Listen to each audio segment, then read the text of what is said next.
Most Amazon sellers believe one simple thing: if the documents are real, brand ungating should work.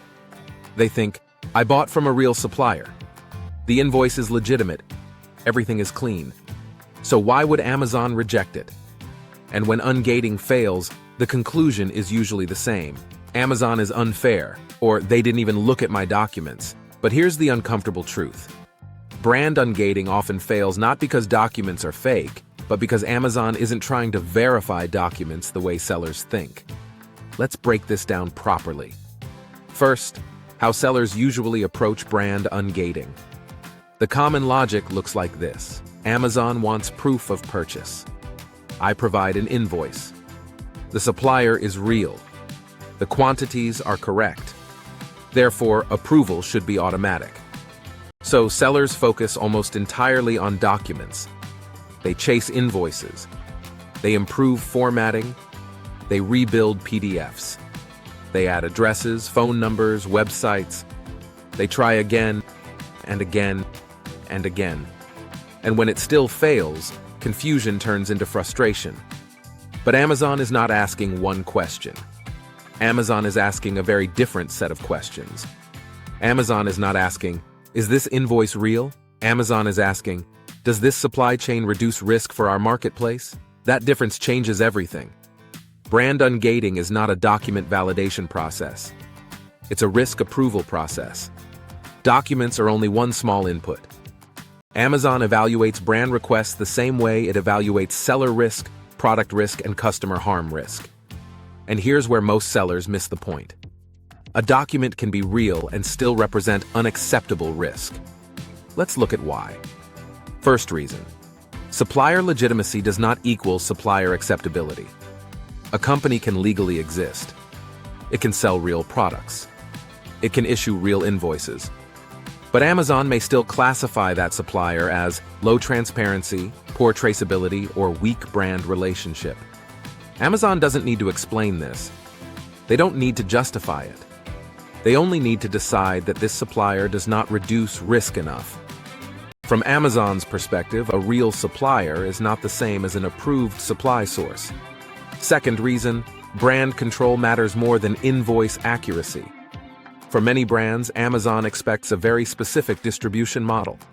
Authorized distributors, direct brand relationships, controlled channels.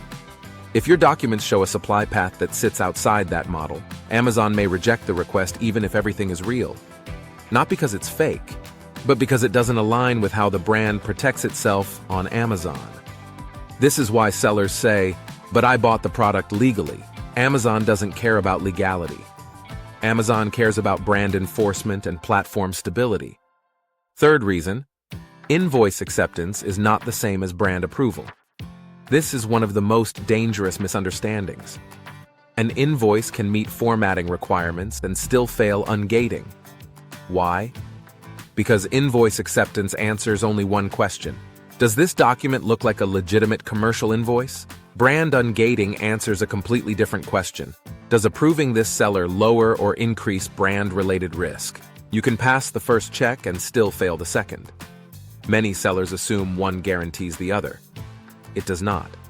Fourth reason, Amazon evaluates patterns, not single cases. Sellers think in single submissions. Amazon thinks in patterns. They see how often a brand is requested, how often issues occur, how many sellers submit similar suppliers, how many enforcement actions exist historically. Your request is not reviewed in isolation. Even perfect documents can fail if the pattern around that brand is already considered problematic. Amazon doesn't need to tell you this. They simply respond with a rejection. Fifth reason, silence does not mean confusion. When Amazon gives a vague response, sellers assume they didn't understand or they didn't read it. In reality, silence often means the internal decision is already made. Amazon avoids explaining internal risk logic because explaining it would make it exploitable. So instead, you get short messages, generic replies, or no response at all. That doesn't mean your documents were ignored. It means the decision wasn't document-based in the first place. Now let's flip the perspective. How Amazon actually thinks during brand ungating. Amazon starts with one core question. If we approve this seller for this brand, what could go wrong? They think about counterfeit exposure, customer complaints, brand enforcement history, return rates, supply chain opacity, and long-term platform risk. Documents are used only to support a low-risk conclusion, not to override a high-risk one. That's why adding more paperwork rarely helps after a certain point. More documents don't reduce risk if the underlying supply logic stays the same. This is also why repeated submissions usually fail. Sellers change formatting, change wording, change PDFs. But Amazon is looking at the same core structure and thinking, this doesn't change the risk profile. And finally, the hardest truth. Ungating is not guaranteed. Not with real documents. Not with perfect invoices. Not even with a legitimate business. Brand approval is a discretionary decision. Amazon does not owe approval. They only approve when the request aligns with their internal risk thresholds. Once you understand this, everything becomes clearer.